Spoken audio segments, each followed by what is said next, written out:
এক কিশোরকে অমানবিকভাবে শিকলবন্দি করে রেখেছে নিজের বাবা মা। এমনই দৃশ্য ধরা পড়ল পুরাতন মালদহ পৌরসভার 12 নম্বর ওয়ার্ডের মঙ্গলবাড়ি সামুন্ডাই কলোনি এলাকায়। ছোট থেকে মানসিক ভারসাম্যহীন ছেলে, ফলে যে কাউকে ইট লাঠি দিয়ে মারধর করে, এমনকি ধাক্কা দিয়েও ফেলে দেয়। শিকলবন্দি মানসিক ভারসাম্যহীন 15 বছর বয়সী কিশোরের নাম সুজিত মণ্ডল, বাবা উজ্জ্বল মণ্ডল এবং মা মাম্পি দেবী। বাবা সামান্য লরি চালক, মা গৃহবধূ।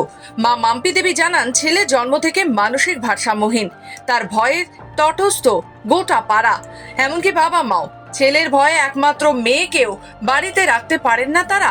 ছাড়া পেলে ছেলে গোটা পাড়া দাপিয়ে বেড়ায়, কাউকে ইট ছুঁড়ে মারে অথবা ধাক্কা দিয়ে ফেলে দেয়। তার জন্য পাড়ার লোকজনের মার খেতে হয়েছে মাকেও। এই ছেলেকে শিকল দিয়ে বেঁধে রেখেছেন বাবা মা। আইনের চোখে যা অপরাধ হলেও বাবা মায়ের কিছু করার নেই। সরকার যদি এই বিষয়ে তাদের সাহায্য করে তাহলে হয়তো নিস্তার পাবে, নইলে ছেলেকে তিনি মেরে ফেলবেন বলেই জানাচ্ছেন মা। ছেলে খুব অত্যাচার করে, পাড়াতে থাকতে পারে না, পাড়ার লোকে খুব বিরক্ত হয়ে গেছে। পাড়ার লোক বলছে এখন ছেলেটার কোনো ব্যবস্থা করো, না তো পাড়া থেকে বেরিয়ে যাও তুমি। আমি ছেলেটা পাড়া থেকে বেরিয়ে কোথায় যাব? তাদের এই সিদ্ধান্তকে সমর্থন জানিয়েছেন এলাকা তৃণমূল কাউন্সিলর বিভূতি ঘোষ। বাবা মায়ের সঙ্গে কাউন্সিলরও চান ছেলের চিকিৎসার জন্য এগিয়ে আসুক সরকার, না হলে পরিবারে একটা বড় অঘটন যে কোনো সময় ঘটতে পারে। আমি আমাদের গোটা পাড়াই জানে ছেলেটা হচ্ছে উজ্জ্বল মণ্ডলের, সুজিত মণ্ডল ছেলেটার নাম। সে মাঝে মাঝেই পাড়ায় বিভিন্ন জায়গায় বিভিন্ন মানুষের সঙ্গে ওর কোনো কথা নাই, কথা বলছে না, কিন্তু ঝট করে একটা মানুষকে ইট মেরে দিচ্ছে, কাউকে লাঠি মারছে। এগুলো করাতে পাড়ার মানুষও বারে বারে গিয়ে আমাদের কাছে অভিযোগ করছে, ওর বাবা মায়ের কাছেও করছে।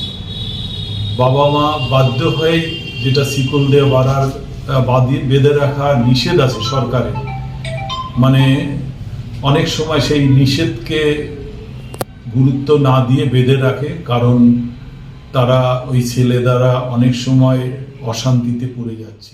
অন্যদিকে মালদা কেন্দ্রে বিধায়ক গোপাল সাহা এই বিষয়ে জানান, বিষয়টি আমার জানা ছিল না, তবে আমি এই বিষয়ে সমাজ কল্যাণ দপ্তর আধিকারিকের সঙ্গে কথা বলবো, তার যেন চিকিৎসার ব্যবস্থা করা হয়। অ্যাকচুয়ালি বাবা মা খুব অশান্তিতে আছে, কারো ছেলে মেয়ে যদি পরিস্থিতি থাকে স্বাভাবিক সেটা হওয়াটাই, অশান্তির মধ্যে জীবনযাপন করছে। এবং যেটা শুনে মনে হয়েছে যে সে মানে অ্যাবনর্মাল টাইপের কিছু, তো তার চিকিৎসা আছে, ট্রিটমেন্ট আছে, মেডিকেল সায়েন্স তার জন্য আছে, তার জন্য তো বিরক্তি হলে হবে না। তো যেটা আমি জানি যে সোশ্যাল ওয়েলফেয়ার ডিপার্টমেন্ট আছে, পশ্চিমবঙ্গ সরকারের সমাজ কল্যাণ দপ্তর আছে, সেই দপ্তর থেকে বিষয়গুলো দেখা হয়।